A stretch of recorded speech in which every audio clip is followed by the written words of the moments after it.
It's today in EVE Online, February 14th, 2020. It's Valentine's Day.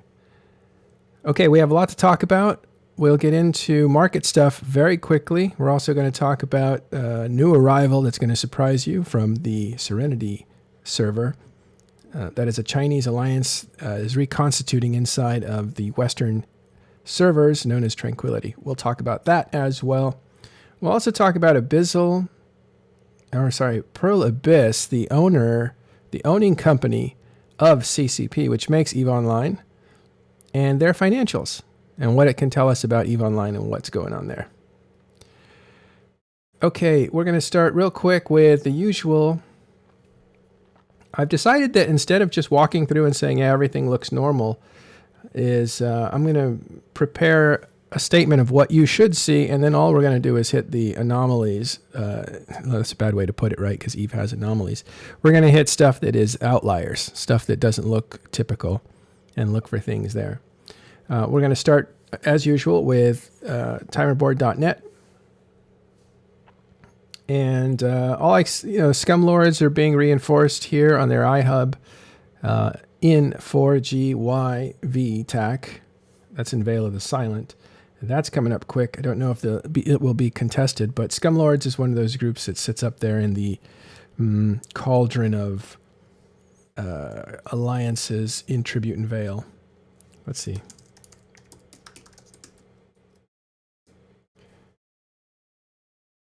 If you go talking in station to Sovmap influence, and we zero in. This area here is where there's a lot of different colors. Those all represent different alliances, and they're not affiliated with any bigger groups, so they fight among themselves. So it's always interesting to see like what the balance of power is there. So you see Scumlords are reinforced there. Other than that, you have more war in the north raging on as Tenal and Branch get taken over. The former territories of Ranger Regiment and Siberian Squad, they are now essentially abandoned, and they're being taken over by PandaFam, which would be Northern Coalition, Pandemic Legion, and Horde, along with the help of Fraternity, aka the leaders of Winter Coalition. All that territory is being taken. We just saw, let's see if we can find that here yet, that the leader of Fraternity, Noros, has created a new alliance and is accepting people who want to flip sides from former dead coalition, which would be Ranger Regiment, Siberian Squad, Darkness. All those alliances that form that coalition are losing and having to evacuate. So Noros has actually put together an alliance that will accept people who want to change sides so that they can stay in their territory. I don't know what it's called, and it hasn't shown up on the radar yet that I can see. Okay, so that's iHubs looking at influence, looking at, let's go back to Dotlan. Most violent systems in the last 24 hours. There's a big fight in Eansmother last night. That's right. And that was Goonswarm Brave, mostly Brave Goonswarm. But the people who really dropped the big heavy stuff, the super capitals, were Legion of Death. So it's neat to see them back on the board with some heavy duty hardware. And they were taking on locals plus Fraternity. So that was a big fight. I think there was 1,000 people in system. And I think, if I'm not mistaken, when I looked at that kill board, I don't know if the object of the, what do you call it? I'm drawing a blank, but the object of the operation. Anyway, I don't think it was achieved. I'm not sure, but let's take a look. You go to zkill board. I'm drawing a blank. If you do not get more than 6 hours of sleep every night, you will have memory problems. Get your sleep. Yeah, okay, so let's have a look at was it Eansmother? Oh, I'm already there. Okay, and that kind of stuff happens too. If I look at this fight here, Red Alliance was in there too, along with Legion of Death. So you're seeing some Russian activity. This was pretty late Pacific time, so getting close to Australian time zone or Russian time zone. Wow, that guy got picked off. Wrong guy to follow into the fight. So let's go.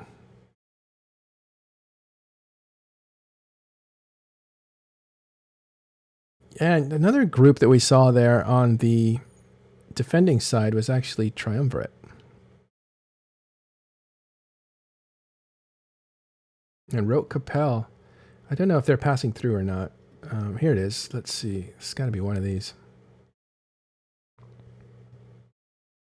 Nope, these are all being picked off.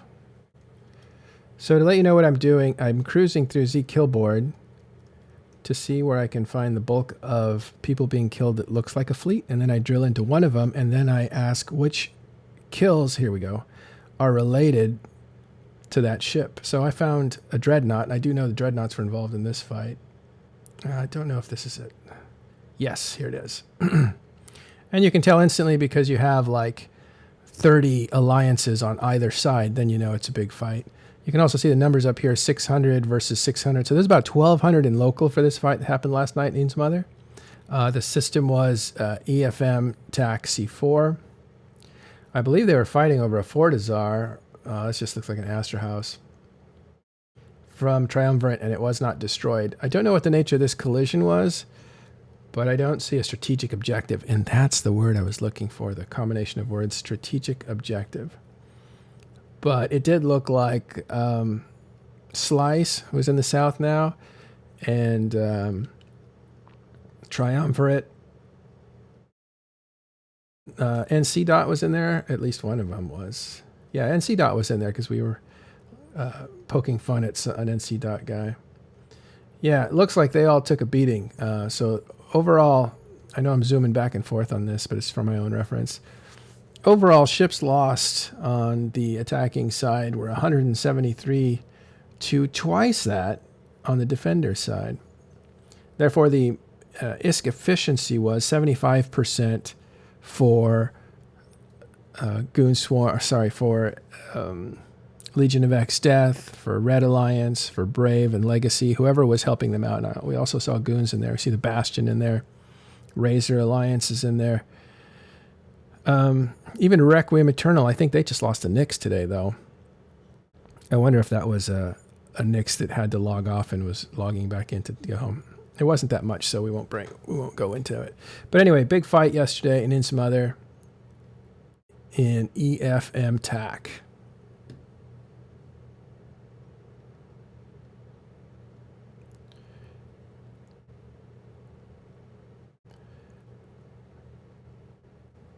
And okay. So that's what happened there. And then other than that, it's the normal war in the north that's taking up a lot of time. In Empire space, the most violent systems were in Lone Trek, the Forge, and Citadel. Those are the market areas. So most violent systems, we saw 700 ships destroyed, and about half of those pods, or 5/7 of those pods, were destroyed. We just talked about that fight. Most violent systems in low-sec continue to be Nanamela and Tama. I think there's some faction war stuff happening. I'll try to get you the story on this, but there's faction war happening in Nanamela. That's why you're seeing such high numbers in there. It's actually more violent right now than Tama is, which is unusual. Tama being a historically violent system. High-sec looks like everything is typical. So if we look at most active NPC systems, we have been looking at this in the last few days.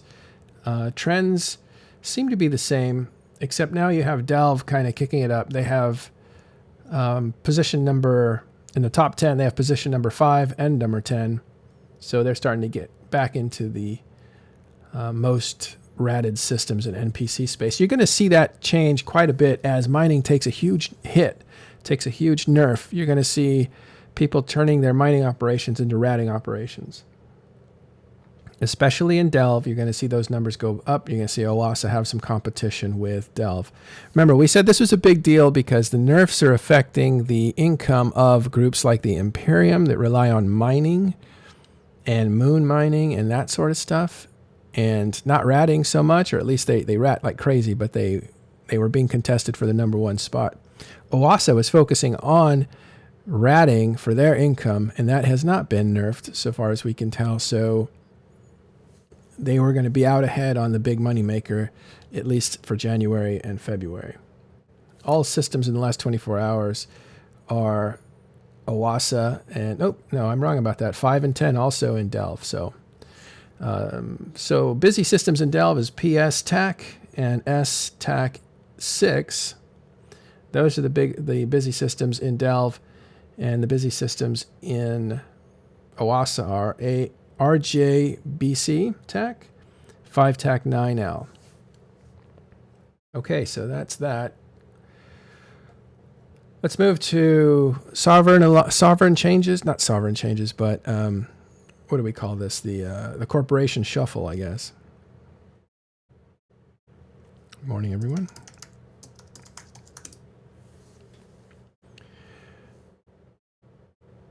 Okay, so before I go on, so somebody is telling me here, strat objective, that's the strategic objective, was onlining Fortizar, and I believe it was blown up. Okay, I didn't see it in the kill mail, but thanks for telling me, and that makes sense.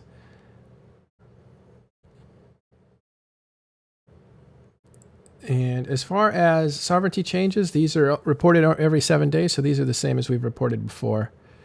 Oh, thanks, Ralos. Appreciate that subscription.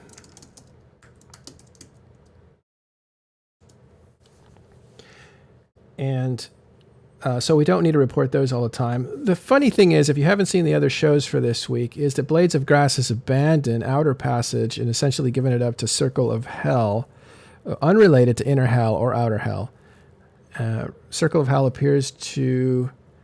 Well, I've got conflicting reports. Winter Coalition says, oh, it's an ally event. NC Dot says they're not blue to us. So nobody's claiming Circle of Hell at this time. Probably they want some, obscurity. We call that security by obscurity. If your name doesn't get out there on these media airwaves, or people don't hear about what you're doing, that's one way to keep yourself more secure. Nobody will know what you're doing. Nobody's going to come mess with you. But as soon as your name starts getting out there, people start thinking of you as a target. So that's why they probably are not wanting to talk about Circle of Hell. The big interesting thing is that PIBC is actually forming, and I think it's a reaction to what Naros, the leader of Fraternity, is doing. He's created a new alliance for people in the north, and by people I mean like Chinese players of that time zone, a place for them to go if they don't want to be with Dead Coalition anymore. And the enemy of Naros is Army of Mango. That's who I would say he really doesn't like. And so what you have is PIBC saying, we're forming our own coalition. We are the Army of Mango, formerly of Serenity Server, where they were known as PIBC. Well, they've come to Tranquility. They haven't formed a coalition. They've actually been a part of Legacy Coalition or an ally to Legacy Coalition. Well, now they're forming their own coalition, and they're bringing back their old name, PIBC. What's PIBC stand for? I believe it's Pan Intergalactic Business Commission or something. But everybody knows them as PIBC. Those are the guys that basically pacified and won EVE in Serenity, on Serenity server. So it's an interesting move. I think it's a historic moment for Chinese time zone. We'll see what happens there. Do you have any thoughts on that, guys? Nope. Okay. Let me get back to some notes here. So that's our first big announcement today. Let's move on. Oh, I did want to look at big kills today. So this must be us cleanup efforts here. There was a final timer on Ranger Regiment Fortizar and RTAC Y that was destroyed by Northern Coalition and friends. That's to be expected. I think it was uncontested. How long has this war in the north been going? It's actually, it depends on who you talk to. If you talk to NC. They were the first ones in, so it was, might have been October or November. And then you saw Horde kind of jump in more lately, and certainly the latest arrival is Fraternity, so it just depends on which of the group you ask. But I think after E-Vegas, that was probably what was going to be known as the Winter Campaign, which is Retribution against Sword Dragon for allowing Tribute to be just completely glass without any resistance. They're making Sort pay for that decision, for that alignment of alliance. Of course, he was with the North for a long time, and he realigned with the South. The South came up and destroyed the North, and the Northern powers fled to the East. But then they came back to get revenge on Sword Dragon, whom they consider a traitor. Now, those are narratives. They're overblown, right? For narrative's sake, to get people motivated for a cause. But essentially, there is a lot of line member animosity towards Dead Coalition. You'll find also that people conveniently talk about botting and how terrible it is and how it must be eradicated as part of a narrative in order to motivate people to destroy a thing. If people feel like a holy warrior, they fight twice as hard as if they feel like they're just getting rich. Joan of Arc proved that historically.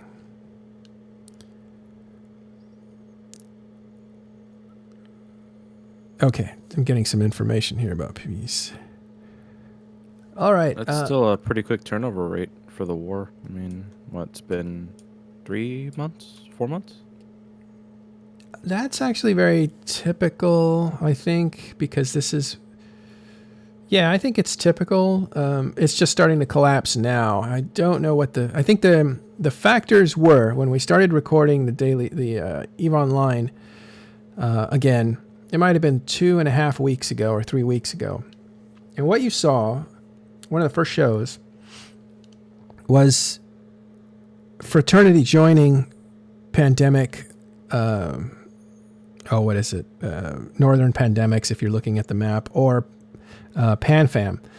And when they formed together as, we call it PandaFam, the showing that they had in Chinese time zone, which is Chinese, Australian, and late Russian time zone, the showing that they had of strength was the writing on the wall for Dead Coalition. Because Dead Coalition's strength and where they could hide was always those late time zones, Chinese, Australian, and Russian. And when they could hide no more because they couldn't bring up the amount of fighters they needed to resist an invasion at that late hour, when that was over, that was the writing on the wall, and you saw the beginning of the collapse. That was about 3 weeks ago.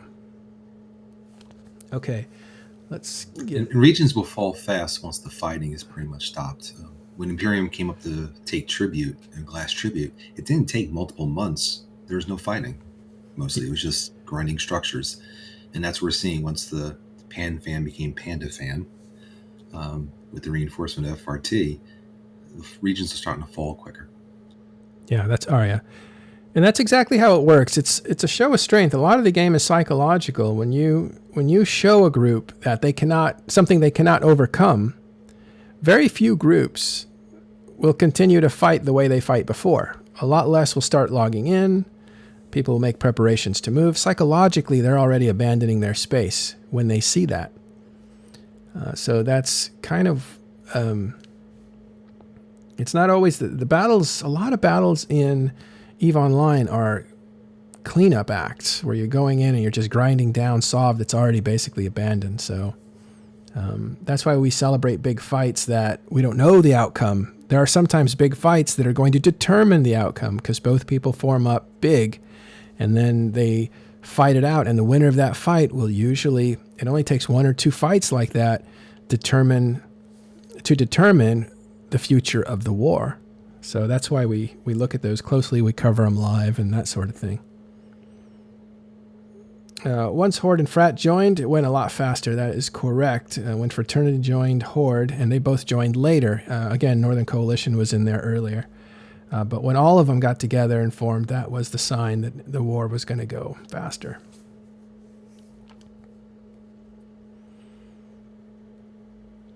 Saying that fraternity is the reason Tenal is falling is not completely true. According to Jaliant here, fraternity is coming in to do a land grab. Remains to be seen, but they certainly are making preparations that way. At first, when NC was destroying the North, and I wouldn't say they were destroying it fast, but they were fighting really well in the EU time zone, not so much the US time zone, or definitely not the very strong for Dead Coalition Chinese time zone. The idea was just to hurt them and to make them waste resources and attention and everything else. There was some other political things going on, but I won't get into those because those are more conspiracy theories. But NC wasn't really making big progress, and their intention was not to take over territory. They couldn't hold it anyway, so what they just wanted to do was exact a price. That's why it was revenge. And so what you're seeing now is when Horde and Fraternity jump in and really start making it go faster, is there a plan to secure the territory? Because if you just wipe everything out like Imperium did of Tribute, and you back away, you leave a vacuum. And what fills that vacuum? In Imperium's case, last year, when they took over Tribute, you can see what took over that vacuum. Let's have a look.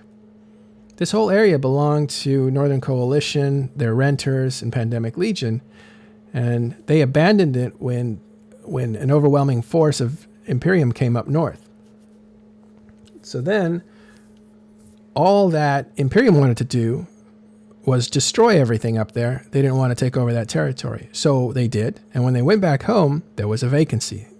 And that vacancy was filled by all these little alliances that jumped in there to fight each other and to not necessarily group up and see if they could have some fun that way. So that's what happened to Tribute and Vale, and that's why you see a diversity of groups there. But what happened north of them, inside of Branch and Tenal, and of course Duckline, is you saw Dead Coalition take over a little more territory, and then they started farming it like crazy. And so Northern Coalition said, we're not going to bother with those little alliances that took our space. We don't want that space back. We're in better space over here in Dronelands. But what we do want to do is disrupt Dead Coalition. And so that's when the campaign started after Eve Vegas in October. And that campaign is now starting to move a lot faster as Horde and Fraternity jump up there and start to really pound on the place. And again, NC's intention isn't to take that territory back over, but now you have Fraternity coming, and they may want to install some people into that area. It's going to be very interesting because Fraternity have allies, actually Pandemic Legion and C-Dot have allies known as Triple V and MSN, and those are both Chinese groups as well. And so right now they're in the drone lands with Horde, but maybe they want to expand into this territory.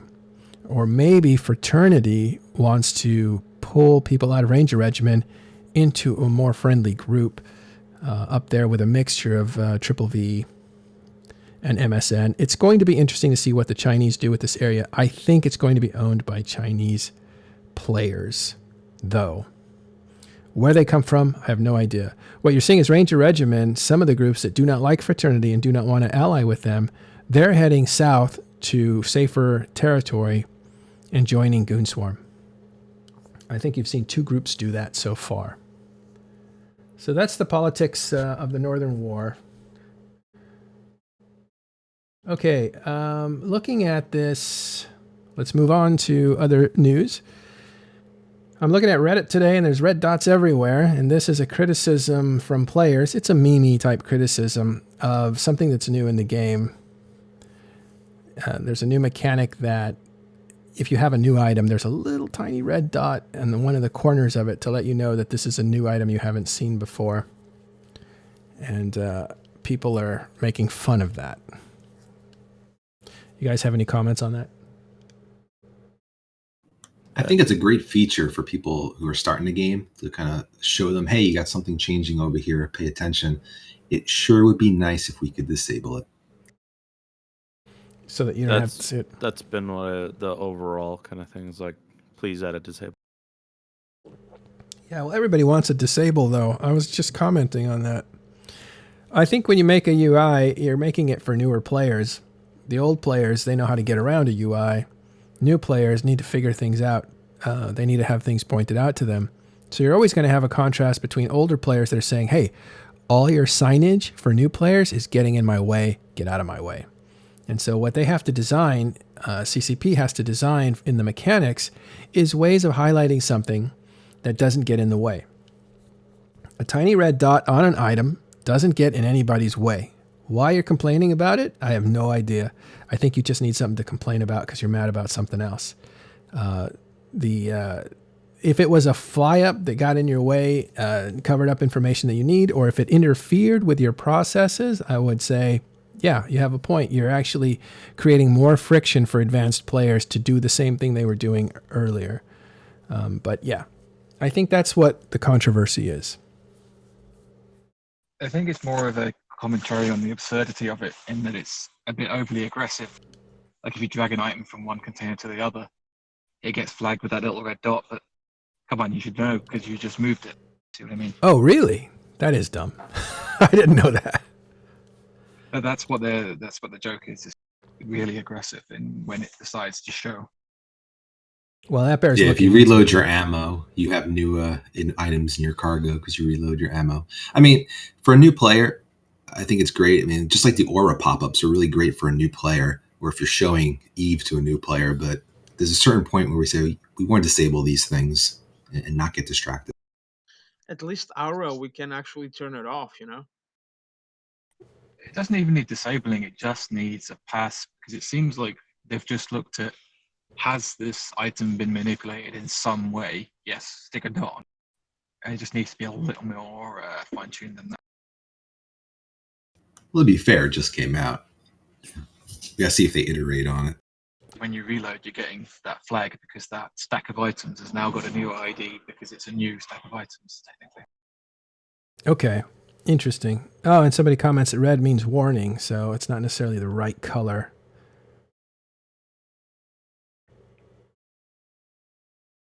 Yeah. Oh, audio is now great. Thank God. All right. We work hard to get the audio right, and it is not easy with OBS for some reason. It is not easy. I don't know why. One thing also, I don't know if how many people mention it, but the idea of like a red or a green dot.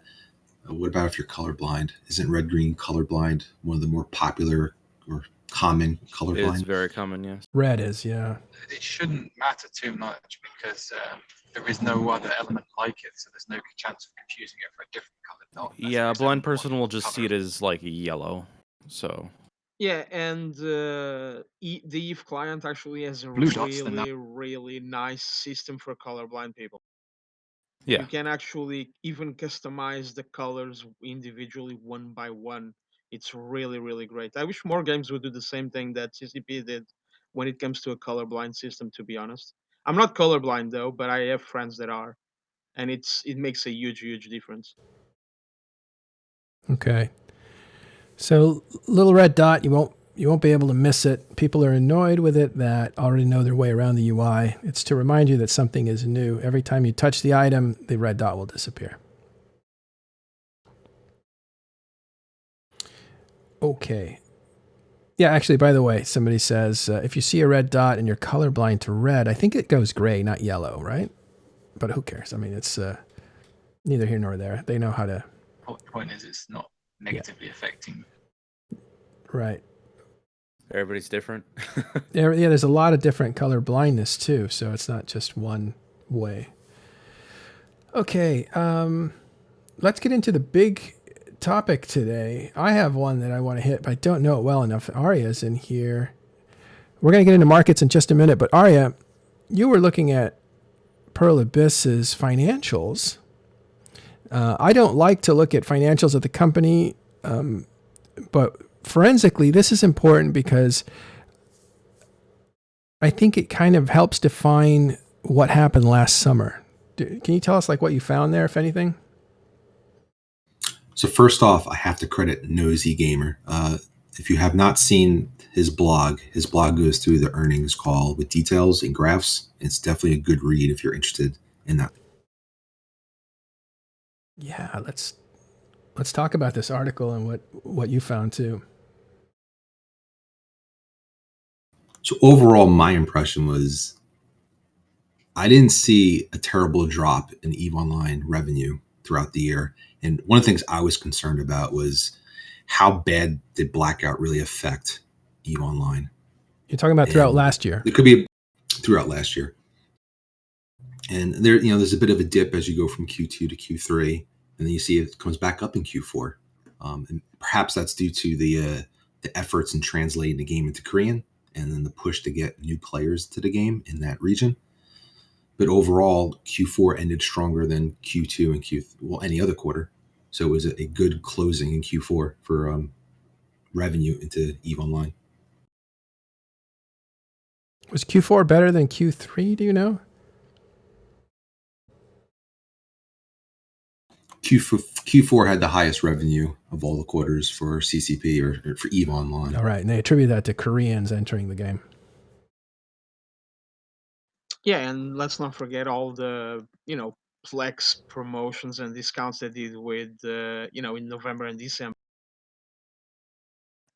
Look What at we that don't have trajectory, is though. 2018 data, though. So we Yeah. can't say, is 2019 better than 2018? And we can't see that. There is 2018 data in the graph, but it's only a partial quarter just because of the way the sale to Pearl Abyss occurred and finalized within Q4. So you really can't look at Q4 2018 and compare it easily. And it would really be nice if we could see 2018 numbers, but we can't. But overall, ending in a strong quarter is not a bad thing. Yeah. Well, but on the bright side, we will be able to see the 2020 next year. Now, is all these numbers associated with Pearl Abyss in general, or is there some EVE-specific stuff that we're supposed to be looking at? This is a Pearl Abyss earnings call, so it was in relation to Pearl Abyss, and there's a lot of other data in there. Pearl Abyss had some announcements. They're working on some other games. They talk a little bit about console versus mobile users versus PC users, but they do break out on one of the graphs the EVE Online revenue. The graph is called revenue by IP or intellectual property, and there's a section that segments EVE. Oh, I don't see it on the article, so. It's the third graph. Revenue by platform. Here it is, by IP. EVE is light blue. So it's the tip of that. That chart doesn't have the best color scheme for those who are colorblind. Well, Speaking of colorblind. yeah. So the light, it's basic. Blue. What are these? In billions. That can't be right. Revenue, Caroline, billion. That might be billion. Yeah, something else. It's the local currency. Yeah, I think local currency. You've made some. I can't remember. About 15 mil, I think. 15% of their overall earnings. Seems high. I think that seems pretty high. Oh no, I think that's correct. Well, anyway, revenue by IP, you can check it out. NoizyGamer's article. The takeaway is maybe CCP didn't take as big a hit as people thought than the players thought. And I think CCP was, they're never going to tell us, hey, we're taking a financial hit. But they didn't seem, to me, they didn't seem like they were willing to admit that blackout was a terrible idea and was sinking the company. It doesn't look like that at all. And now we know why the financials don't reflect that sort of a thing either. And the information we don't know is how they're calculating Plex. I know some people have some theories on how Plex is calculated on quarterly earnings, and that's based on previous years' details when before Pearl Abyss has acquired EVE. So there's that element. People who've quit, maybe they let their subscription go on for another 3 or 6 months if they're paying, so we don't see that. But I think I'd be more concerned if Q4 was a low quarter, and it's obviously not. Q4 is their strongest quarter, so I think that should help dissuade people from thinking EVE is dying, they're going out of business. It's a sinking ship. They're not also, if you look at revenue by region, their revenue jumped up from quarter 18 when Pearl Abyss had really just bought CCP, so CCP numbers didn't really factor in there, until a year later, quarter 4 in 2019. The difference is it went up by, what, 9%. It went from 24% to 33% as far as North American income. And EVE Online is, I think, the major part of their income is North America. I know that Talking in Stations is almost 80% North American as far as audience. And I think EVE is probably that way too. Those other graphs are hard because those are all of Pearl Abyss's revenue streams. And, again, EVE is a very small percentage of that total revenue. So when you look at the regions and the platforms, it's hard to say, well, this is what EVE is doing, because EVE does have such a small percent of it. Well, I'm trying to think last year what they did to create more North American business for themselves. And one of the things they did was buy EVE Online. I can't think of anything else they did, but maybe there's other games there that I'm not seeing. But players in North America that have played BDO is considered North American income. Oh, it's North American and, Amar points out, North American and Europe. So I'm wrong about that. It's not just North America. It's North America, Europe. And that's a good sign. I think they bought a company from Iceland that is stationed in England, and in doing so brought their fans and customers over, and they've increased 9%. Now, that's an increase of 9% of the total. So it's not a set increase of 9%. It is, they took up that much more space inside of that 100% or the total pie. More of the pie is now North America and Europe than it was, by 10% basically. That's a lot. So there you go.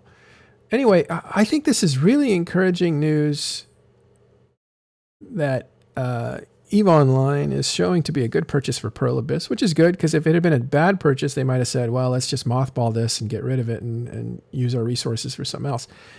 But EVE is a good asset to Pearl Abyss, it looks like. And it also looks like Blackout wasn't as dire for the company as pictures painted by players.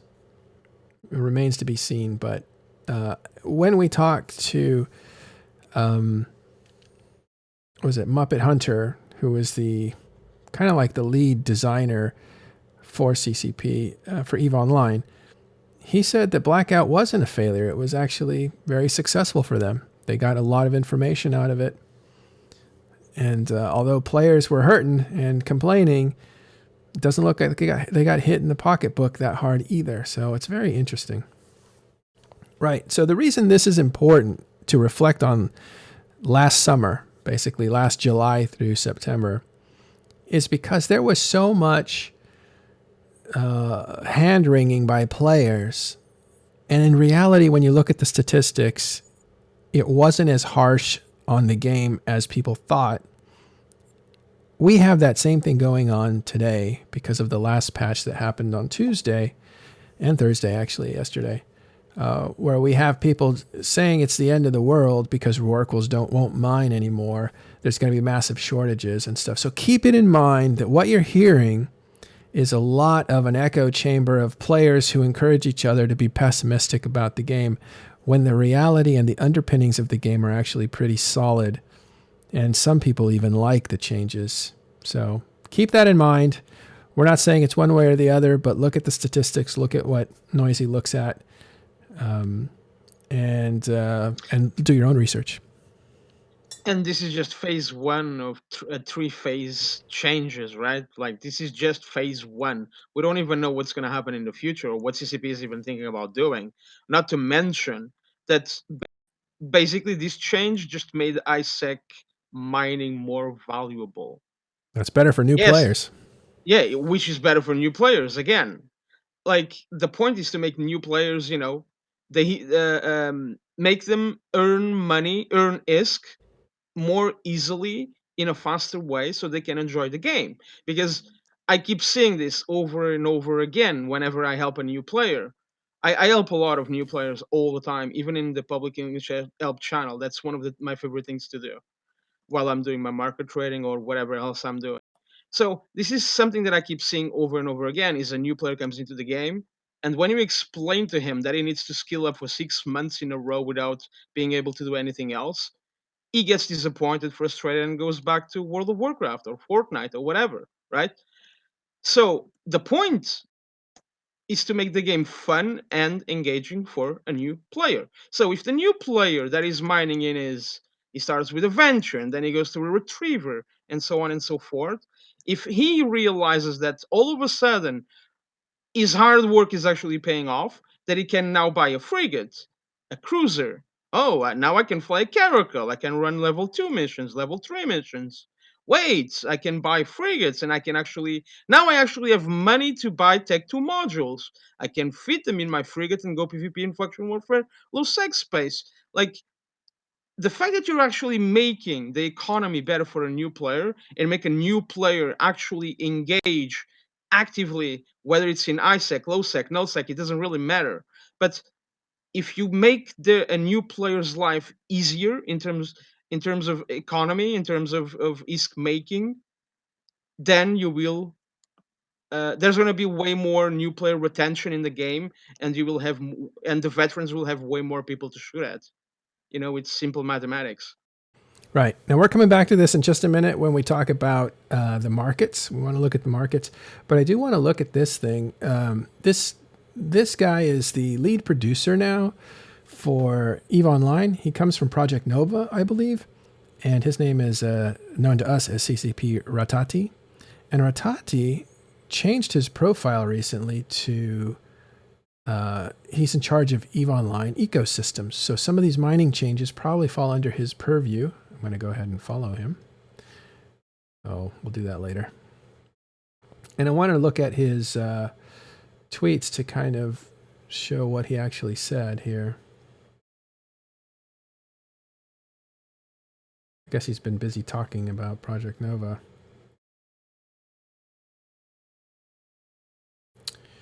I don't think I'm going to be able to find it, but he basically says, oh, actually, he wrote this in Discord. That's why I can't find it.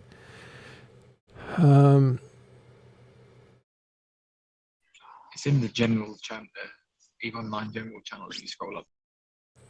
Okay, I found it. I have it in links as well, but it's he just says some stuff I didn't expect at the beginning. He says, I have been given the opportunity / responsibility of EVE's ecosystem, i.e. all balance, resources, and industry and economy. That is a big responsibility to balance this giant beast. So it's going to be very interesting. You might recall that a few weeks ago, CSM member Aerith said, if anybody was going to ask me when the beginning of the end was, it was today. And I think he went on to talk about a CCPer that was beyond hope. And I think he was referring to CCP Ratati here, because he has been now put in charge of the ecosystem, and the CSM, I'm not sure how good their relationship is. And so I think that's probably what the tension that you're seeing with CSM and with CCP. Personally, I think it's interesting that they have a person on top of the ecosystem, or actually the econ system, and that he's going to be in charge of, I think he should be, if he's in charge of balance, then that means he's in charge of Team Talos. So they're going to end up reporting to this guy. So CCP Ratati, look out for him, and we'll check in with him and see how he's doing and how things progress for him, since he's going to be in charge of basically balancing the entire EVE economy and ecosystem, which I think is also all the ships and modules and stuff like that. Very interesting. Okay.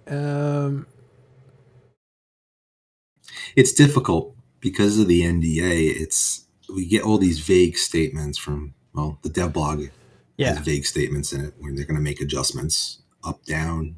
Like, what are you changing? CSM is making statements, and they can't be more specific than CCP because of the NDA. So as a player, it's really frustrating to see almost half the conversation and not know what's going on. And it's difficult to predict for myself or other players that expect me to help predict what's going to happen in game mechanics in the next month, in the next 6 months. So it's really challenging at times, and there's not a lot you can do about it. Yeah. Well, we'll keep an eye on that situation. And there's always adopting a different attitude, right? One of more, okay, things are changing. Yeah. Instead of being like, I have to know every single little detail or else I'm going to blow a gas. All right, Lichgrave, let's get into our last section here. Let's talk econ. What's going on with the signals being sent? I guess I'll just give a backdrop here. Signals being sent by CCP, they're going to balance out minerals. Minerals are the building blocks of all the things that players can build, almost all the things players can build in EVE Online.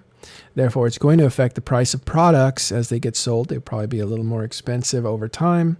But there's always stockpiles that offset the bottlenecks in mineral production or mineral acquisition. So there's a lot of different factors that affect the economy. So with us is Lichgrave. Let's look at some of the signals that, or some of the things that we're seeing on the market already from these proposed changes. Yeah, so the impact, I mean, you're already looking at it with minerals, right? They've already gone up in price like crazy. Everything is spiking in manufacturing. I think there's a few things that aren't. But when they announced the changes to Moon, then you had lots of even Moon Goose started to be, held back, and it's actually getting kind of crazy. But yeah, to start with the minerals, one, there's some new mineral on Eve Marketer that I've never seen before, never heard of it, don't understand it. So if anybody could explain it, it has a little time event delay, or I guess what do they call it? The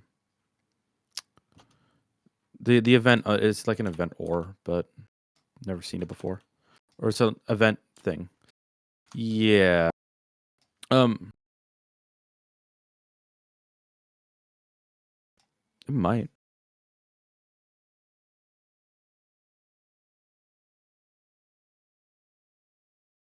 Yeah, it's a new mineral. But yeah, it's very interesting. But yeah, no, all minerals have been spiking because of this new change. I think people are concerned about whether or not minerals are going away from moons. The answer is no. There was a developer post at some point in time that stated that they were going to move the minerals into the new moon rocks, or I guess the moon rocks that are already existing. I'm not entirely sure which path they're going to take on that. But the don't think that the moon minerals will go away. They're just going to be reshuffled and maybe rebalanced to an extent. But yeah, everything's spiking when it comes to the minerals.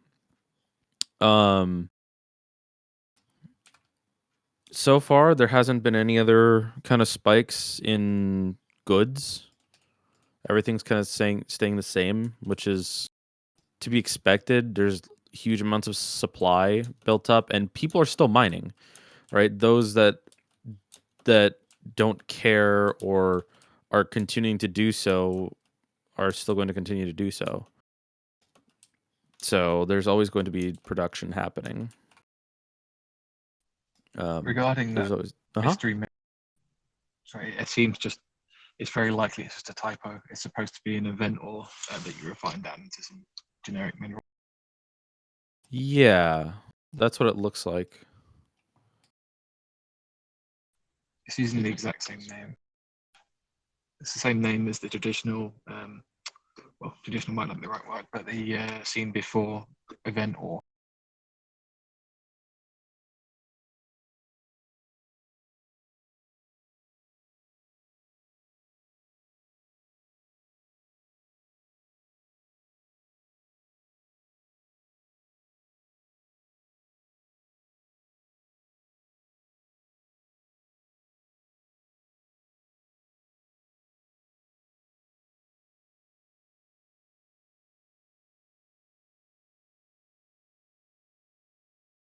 Matt, your mic's muted.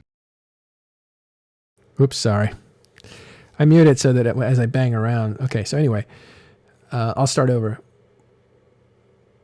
I want to look at Noxium since that's the bottleneck. We've been told that it's going to be pulled from nullsec, where it can be produced in large amounts. It's usually found in an asteroid called Crocite. Crocite is being pulled from nullsec, but it's not pulled anywhere else. So Noxium will become something that is harder to get in nullsec. It is essential for all building of T1 ships, which is necessary also for every T2 ship. And its numbers skyrocketed because people predict shortages. So if we look at it, we can see that a few days ago, its median price was 259 ISK, right? That's medium price 259 ISK. And it jumped up it doubled basically to 500 ISK. So it's doubled in price overnight. And what you're seeing is, I think, heavy selling for people who want to take advantage of that fear. So normally when you see shortages, it takes a while for those shortages to be realized. But the first day when the panic hits, people panic buy. So they'll buy anything thinking that they're getting in at a good time, even if they're hearing it 6 hours after the announcement. And what people will do is sell to that fear at a high price. And so you will sometimes see, let's see if I can find another example of that. Probably not with minerals since they move slower. You'll see spikes and drops because all that fear will drive high prices. And then as people try to take advantage of selling to those high prices, that will slowly bring the price down and normalize it for a while. And then over time, but over a lot of time, like 6 months to 2 years, you'll see the price slowly climb back up to where the actual shortages are. You can see these kinds of spikes inside of Plex when you have really, let's just zoom in on that. You have people buying in fear, and then it slowly starts to dip. These are more sales, though. This might not be the best example, but anyway, take my word for it. If you're not buying within the first few minutes of an announcement that is going to be a gigantic change, chances are you're going to start paying that fear premium. So watch out for that. And it looks like Noxium's already stabilized as people try to meet those needs. Now, it still may be a good time to buy, actually, because in the long run, is this still a cheap price for where it's going to be? Moon minerals, this happens all the time with moon minerals.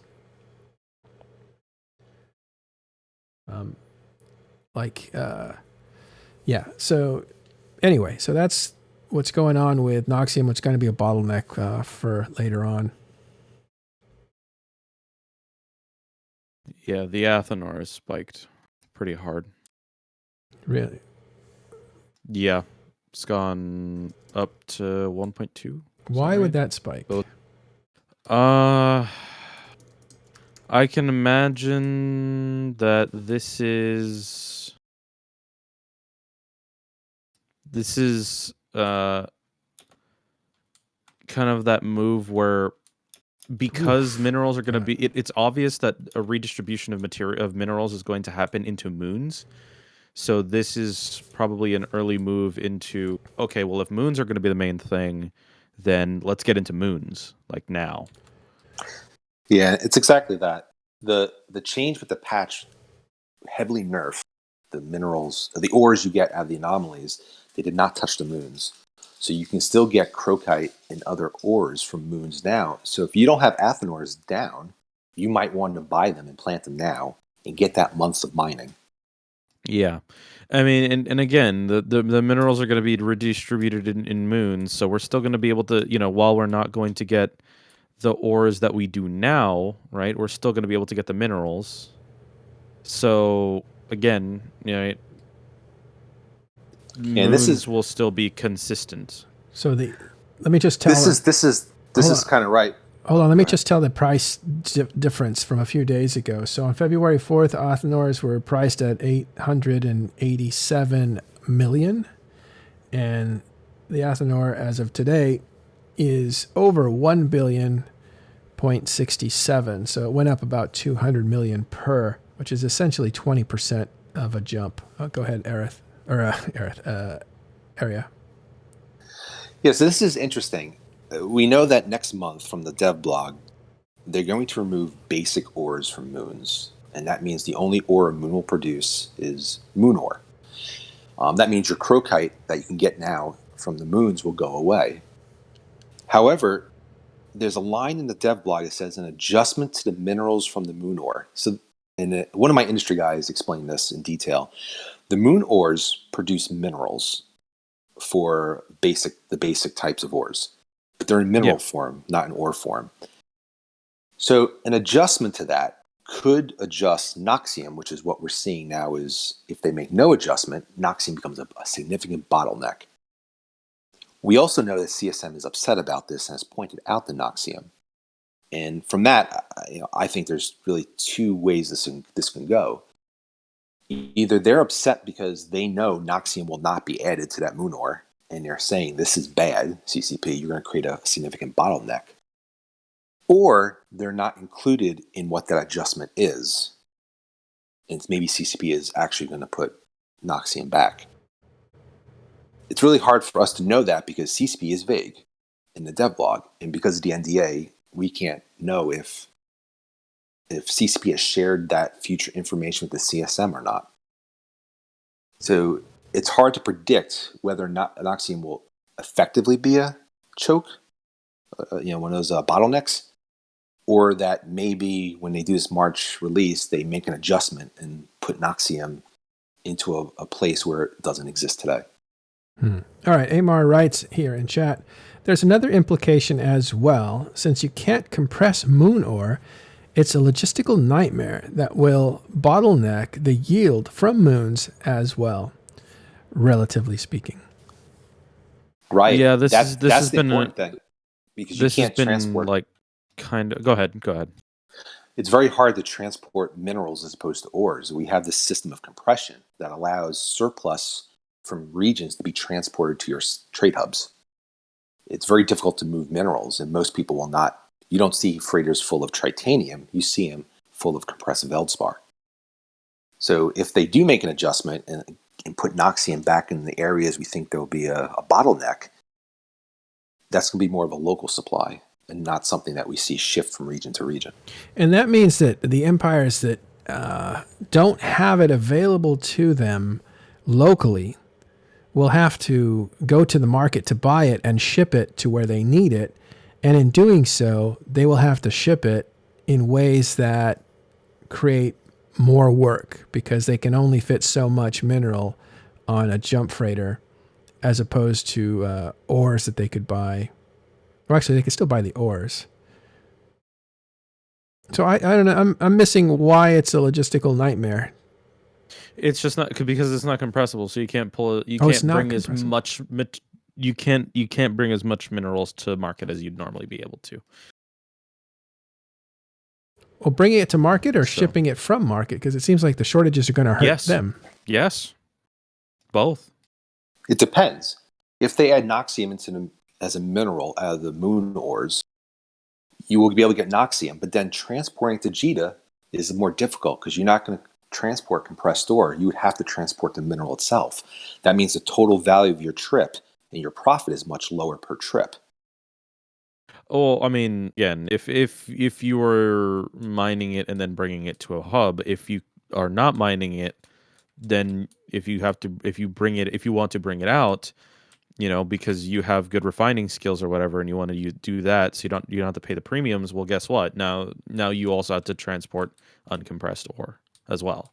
So it's both to and from wherever you're going, wherever you want those minerals to be. It's gonna have to go uncompressed, and that's going to cut into a lot of people's bottom lines because it's going to take a lot more time than normal.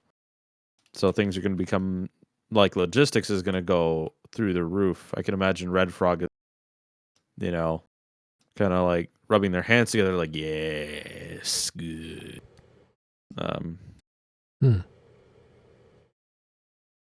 Because you're going to spend way more time transporting, which also means like really gut reaction market demands may or may not be easier to respond to. Right. So Amar writes, and for my education, I'll read it out loud. Like, instead of one freighter run, you might have to do 5 or 6 runs for the same amount of minerals. And that's what I was getting to, but I couldn't figure out why you couldn't just buy compressed ore and ship that to nullsec. Yeah, moons aren't compressed, so you can't. Oh, moon minerals aren't compressed, right? No, moon ores are Sorry. not compressible. Yes, Moon asteroids. That is yes. Okay, moon asteroids not compressible. Mineral asteroids are compressible. Yes, just standard ores are, yeah. So this kind of leads also potentially into a premium where, while yes, the main ores are, fewer in quantity, but they're also compressible. Maybe incentivizing people to stay in their regions and mine the moons, which could be this type of like redistribution that they're talking about. This sort of like incentivizing players to spread out and be in their own regions, kind of thing. Just one part of it, and that's just a complete speculation, right? That's just in foil, but it's one aspect of it. Okay, I need to separate the two worlds according to Jalen. Separate two words, ores from asteroids. I guess the asteroids are the thing that are floating in space. When you mine the asteroid, you get the ore. The ore is compressible. Okay, I see my error. So the asteroid floating in space is not the same thing, but they're called the same thing. That's why I refer to them as the same thing, even though they're not. Yeah, so the asteroids are floating in space, but you get ore from moons and asteroids, from the moon fracs. And the ore is compressible, except the moon ore. The moon ore, the more advanced ores are not compressible. Got it. That's a distinction that I don't know if a lot of people know that are not moon mining or have access to moon mining. But even on the market, you can tell that ore for standard, you'll see compressed versions of it, as well as like concentration versions of it. But you don't see that for moon ore, basically. Okay. And for those that have no source of Noxium locally, you might ask, well, can't I just import it from JITA? Well, Right. HiSec gets their Noxium from PyroXairs. I'm Yes, sure I'm which has been pronouncing that wrong. reduced. And that has been not only reduced, but it has such a low percentage of Noxium. It's the worst ore to refine to get Noxium. It's likely that HiSec cannot supply other regions outside with a Noxium supply. Okay, No, so this, if HiSec can't produce enough can barely produce enough for itself, and NullSec needs it, that's going to be a significant bottleneck. Yep. And it all depends on the moon changes, which is that third bullet point in the dev blog, the vague bullet point on what they're going to do to the moons themselves. And without that information, it's hard to predict. And without knowing how well the CSM and CCP are communicating, it's also hard to predict. The dynamic part, right? That third bullet point is the one you're talking about? Right.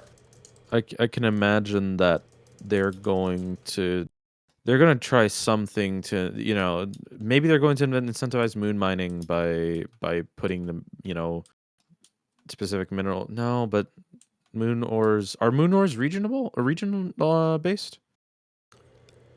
Or are they No. just based off of the level of the They're random. like 32, 64? I think they're random, but the R is the rarity ratings, right? They usually is. So those that don't know, moons used to have rarity ratings. How rare is the ore or the mineral in the or the material, as you used to call it, in the moon? And so you have 8, then 16, and Random seed. I think it's 32, then 64. I forget. Anyway, it goes up in randomness that way. So there's like different levels of moons, but there's only like 4 different levels. So they took those, because a moon used to give you 1, maybe 2 items. Now it gives you a bunch, but I think the rarity is the concentration of the good stuff, but it's always kind of random. So you get a little bit of everything or a lot of things depending on the moon. And I don't know if that's even fixed. That is. Each moon is fixed. If a moon produces crocite, it will produce crocite every single time. Yeah, that's true. No, I meant crocite plus what? Right. So whatever it produces, it's not random. So every time I frack a moon, the composition is the same. Got it. Okay. Miners will track which moons they think are better than other moons. So it's okay. So you'll never get Veldspar out of a moon that never gave Veldspar before. Correct. Got it. However, the second bullet in phase 2 is redistribution.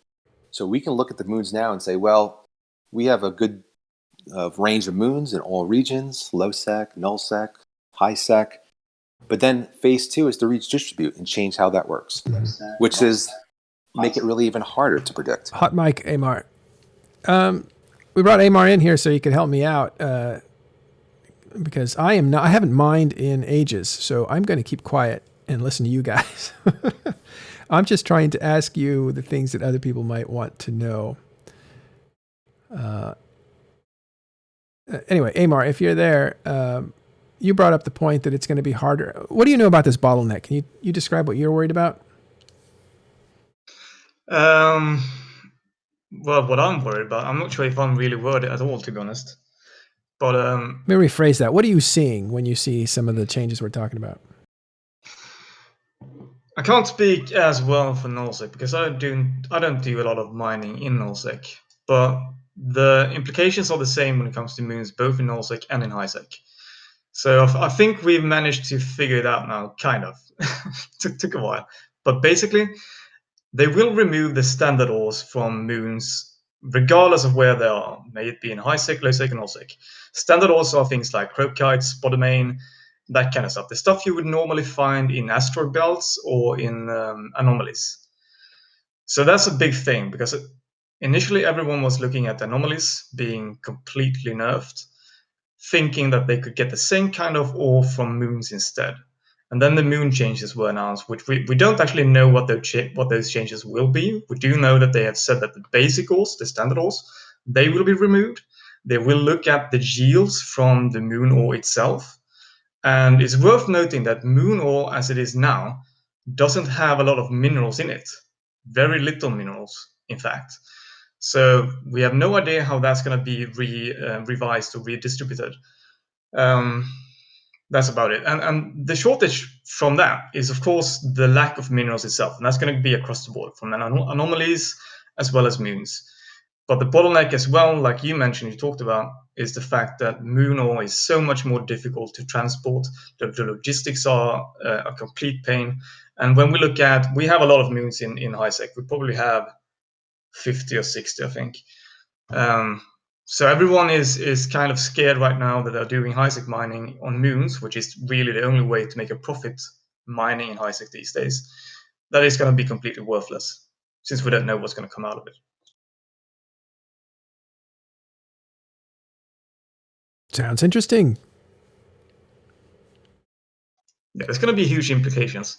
I think nullsec does do a lot of mining. My estimate is it's maybe like two-thirds or something. But this really goes across the entire board. Some people were saying that nullsec miners are going to leave nullsec during this period to go to highsec instead because it's so good to mine in highsec, but it really isn't in comparison. But I think the shortage is going to materialize, definitely. But you also have to remember, it's just a temporary thing. It's the first phase. It's step 3 of the first phase. Now we're going to get the redistribution. I'm not sure that they will actually accomplish anything because I personally believe that the stockpiles are insane. Also depends on what kind of conflicts we have, of course. Well, it depends on the stockpiles. Are people stockpiling ore? Or are they making capital construction parts and stockpiling capital construction parts?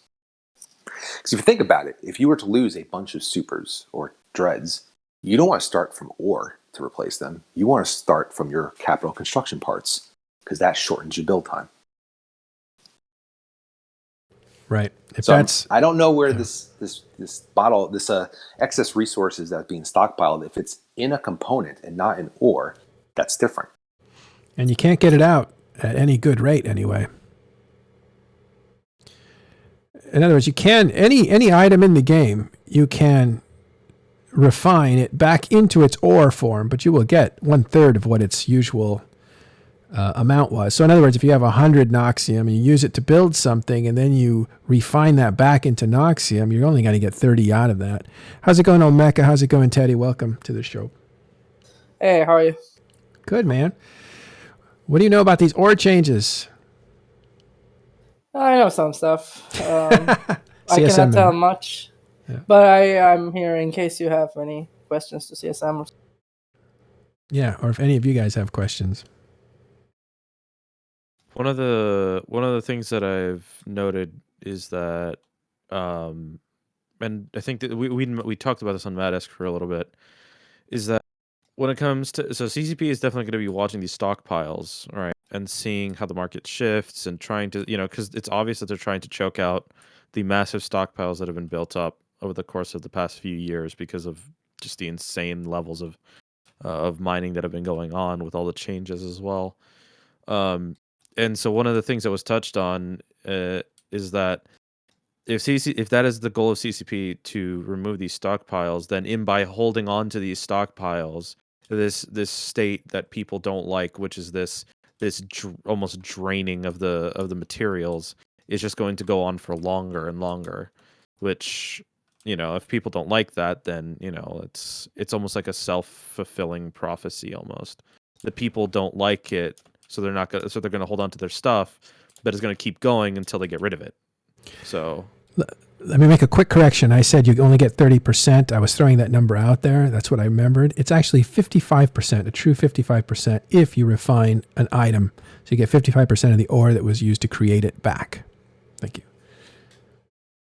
I think that's with perfect skills, yeah. Best case scenario. There is a stockpile talk, so I have a document that aggregates MARs and some other data. So I went back to that document. It's not that updated, so it's like from May 2017 to August 2019, and it looks like about 1,300 trillion worth minerals were mined in that period.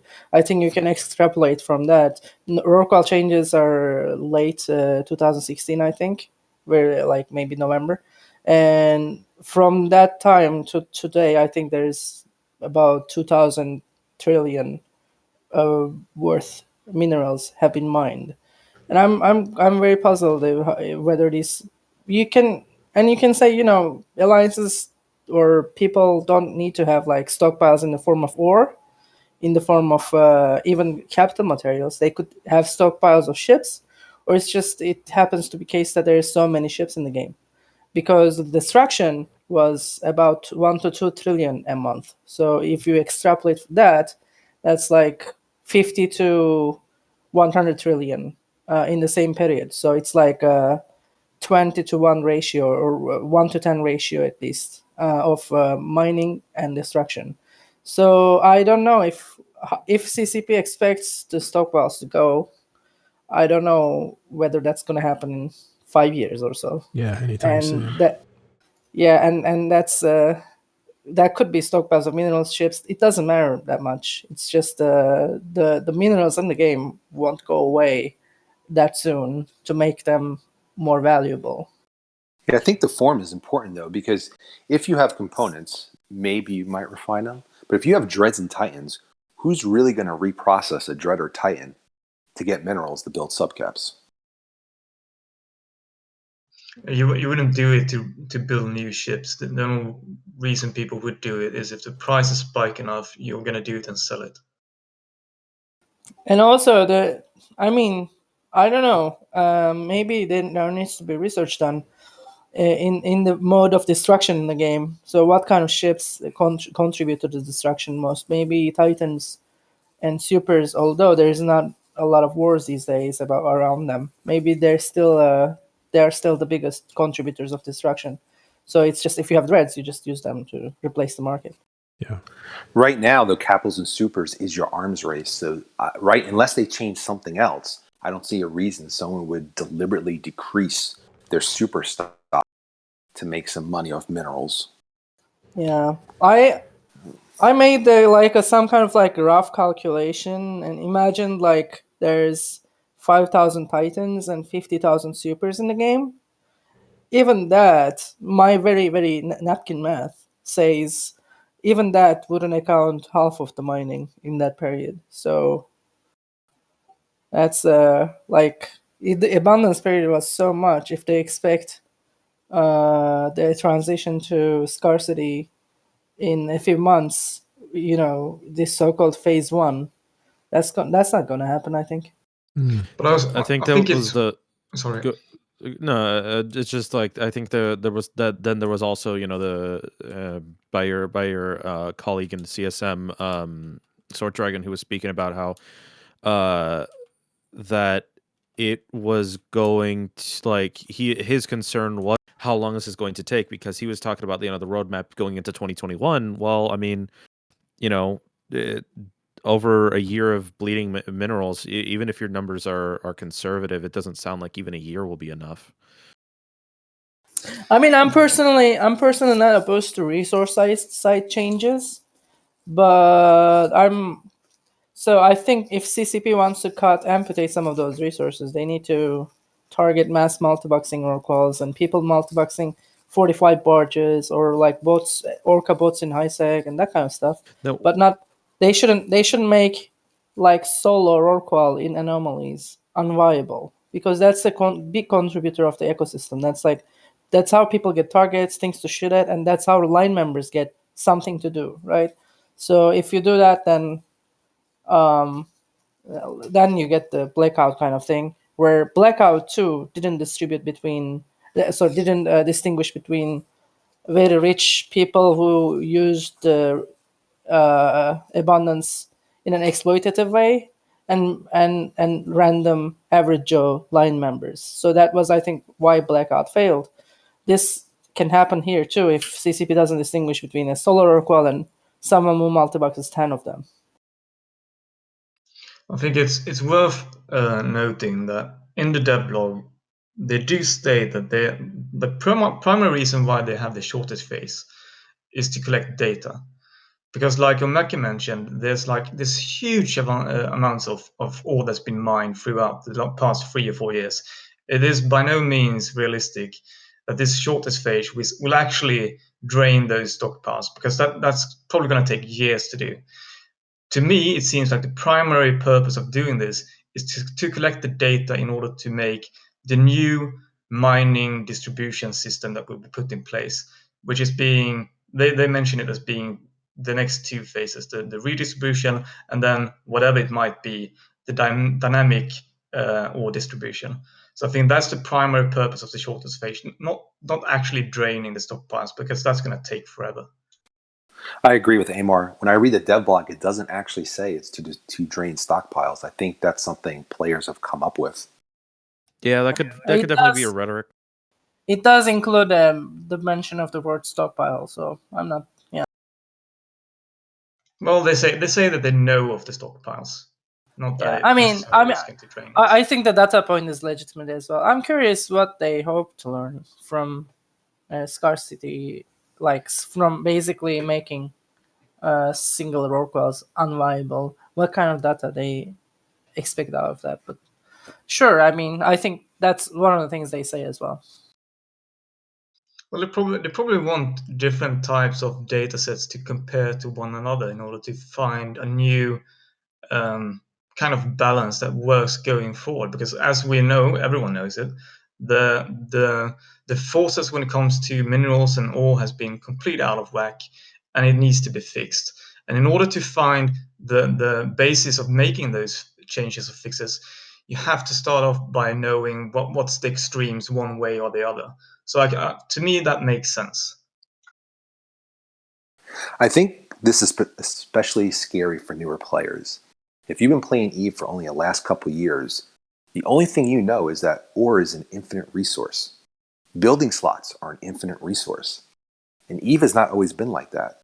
If you've been around for longer, you remember there's been bottlenecks in the past. Building slots was something you had to consider. So I think that for those newer players, they just don't have that perspective of how EVE used to be. They just know that EVE has all these infinite things. So I think that's scary for maybe newer players who are seeing this change and wondering how it's going to affect them. I don't know. I don't think the newer player doesn't think too much about the overall meta and how it works. But imagine like you just trained into your Rorqual and you CCP did something and now it's not viable at all for you to undock. So that could be an. I think I'm more at the experience level rather than economic level. And I say newer, I mean 3 to 5 years, so not really new player. Newer Oh, as okay. opposed to a 10-year-old player. But if you came in this Discord, you hear people 3 years experience need 5 years, and this is a thing they're concerned about. So at that point, they are into the meta, but they also don't have the history. Fair enough. All right. Somebody asked, I'm going to fit some questions in here. Then we're going to actually turn this over to Lichgrave and do a proper Matt-esque show so you guys can get into the finance for a few more, another hour or two, up to him. But let's ask some questions real quick before we wrap up here. And that is, hey, boys, I've been off the game for a while. Is the game, how dead is the game nowadays? What would you guys say to that? Sorry. It's as dead as ever. Okay. Yeah, it's been dead since the beta, hasn't it? Yeah, it's been dead. Dead on launch, dude. Come on. Dead when it started. What is that meant to die? Joking aside, I think there's a lot of things to look at that would refocus what the last year has been like as far as people talking about Eve is dying and what the realities are. I think there's a lot of things to refocus that. Can't do it now. Haven't looked at all the data. But I think as far as my experience looking at our Discord, which has 3,200 people now, and looking at the waves of people coming and the waves of people going, and just the kind of the vibe, right? Because I'm in here every day looking at what people are saying and trying to get a feel for where people are at. I'd say that the Koreans entering the game was a big boost. So that's the population now at late night Australian time zone has changed quite a bit and has changed the nature of the game. Also, there's an optimism of Eve Echoes finally getting going this year sometime. We saw the beta come out, and that was 500,000 players just in the beta, just testing that thing out. That's a lot of players. That's the high point for Eve Online, I think. So instantly, Eve Echoes just picked up more than... But, you know, the PC players are the long-term players, right? Some people come and go from those mobile games. So all that to say, this is the game state right now is what Hilmar said. There is a ton of enthusiasm inside the game for EVE Online and a ton of enthusiasm outside. So got an open mic, whoever's tap dancing. All right. Oh, there he goes. Yeah. I'll blame my dogs for coming in at that moment. It sounded like you were tap dancing. But it was... They decided to make their presence known. It was claws on the tile, wasn't it? Right. Yeah. But in all seriousness, there's a lot going on in Eve. There was a Sunday show in Talking in Stations that talks about conflict in HiSec. If you listen to the midweek shows, there's conversation about conflicts in low-sec. And if you're following anything in null-sec, the North represents alliances of over 80,000 members fighting. So there's activity in Eve in different areas. It's certainly not dead. That was a 1,200 person fight that happened like in the middle of, or in the evening Pacific time US. So I think you need to pick where you want to play. HiSec has never been better, I think, as far as activity. There's tons of ways of making money there. I don't want to oversell EVE Online because it is what it is. It's going to have frustrations. It's going to have some euphoria. But I think the game itself is in a pretty solid place and continuing to evolve. I think you're seeing them mop up some problems that started a year or two ago, maybe even 4 years ago. It depends on where you mark the beginning of the problems that caused storytelling and political stagnation. But I think if you play the game, it's pretty fun to play right now. If you just hear about the game, it's a little bit less interesting than it used to be, just because the stories aren't being generated that are new. There's kind of seeing the same old as far as stories go. So that's just kind of an assessment. It's totally anecdotal. No statistics there. Probably made too much of that question. There was another question here. I'll go back to it. Julian asks, I think it was Julian, says, Olmeca, this is for you. What's the stress level between CSM and CCP? Well, resource changes are kind of like a conflict of interest, kind of. I mean, I won't say conflict of interest, but like Empire Builder CSMs are highly invested in them, right? So when CCP isn't transparent enough, tensions a bit elevate from normal levels, but still it's not so bad. It's like it's still very workable. It's just people are highly invested, and that's normal, I think. Okay, thanks for that. Someone named Dronberg here says, "Oh, come on, Matt. The Korean buyout is the root of the issue. Is it? Anybody feel that way? No. Nope. Like, not even close, right? Haven't seen anything that alerts me to Pearl Abyss's possession of CCP. Like, I haven't seen any worrying signs."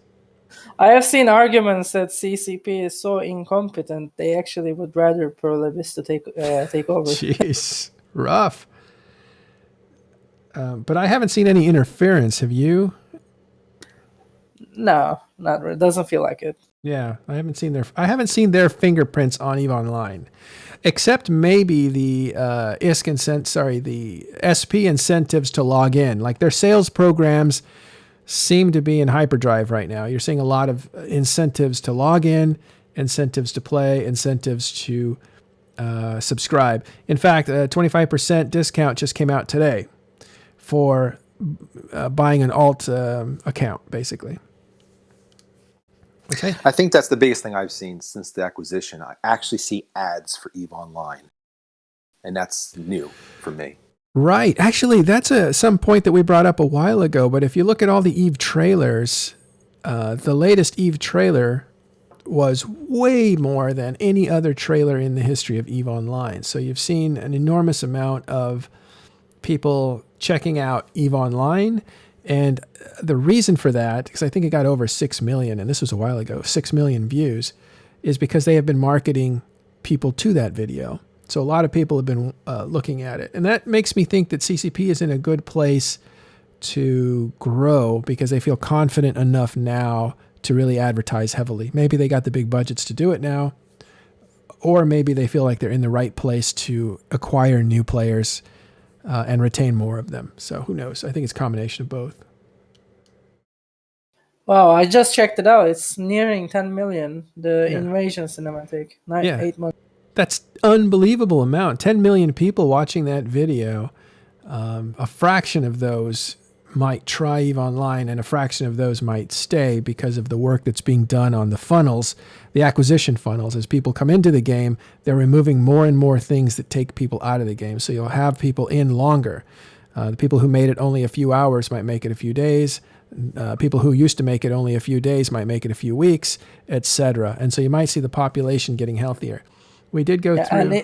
Go ahead. Even This Is Eve is about 5 million, so that says something. I think the recent videos are not as good as This Is Eve, but they're watched more. Yeah. Yeah, so the grassroots, like, hey, watch This Is Eve video, which was the most popular trailer that went out there because it showed all the PvP. It had real voices talking in real situations. That was super exciting for EVE players to see that reflection of themselves, that maybe other people would be interested in this kind of gameplay too, because look how interesting it is. That was a very, very popular video. It only got 5 million. I think it might have gotten 2 or 3 million more on a different version of that video. But the last video that they put out about Abyssal Space and 3 guys going into Abyssal Space and seeing that giant arc and then running from it and getting destroyed, and then the invasion follows, that video has 10 million views on it. And that is the most popular EVE Online video out there. So that tells you like what the marketing machine is doing for EVE Online. Okay. Let's Grave, you ready? Yep. I have a question for Omeka. I'm trying to ask a question that's not NDA specific, and let me know if it is. What topic are you excited to talk about when you go to Summit next month?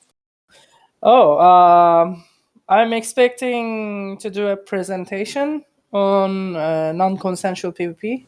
So I think, last time Exuki did a one on wormholes, and so I want and CCP incentivized after that presentation and the success of it, incentivized the CSM presentations, and so I'll do a one on non-consensual PvP. The way I see it, it's one of the 3 main pillars of PvP content in EVE. and one of them is the objective-based PvP. So it's like faction warfare wars or sovereignty wars and so on and so forth. The other is when fleets undock to engage with other fleets, and the third is like non-consensual PvP. So one side is like undocks without PvP in mind, such as a Rorqual or a PV carrier, and or a freighter in a high sec, or a super cap moving in low sec.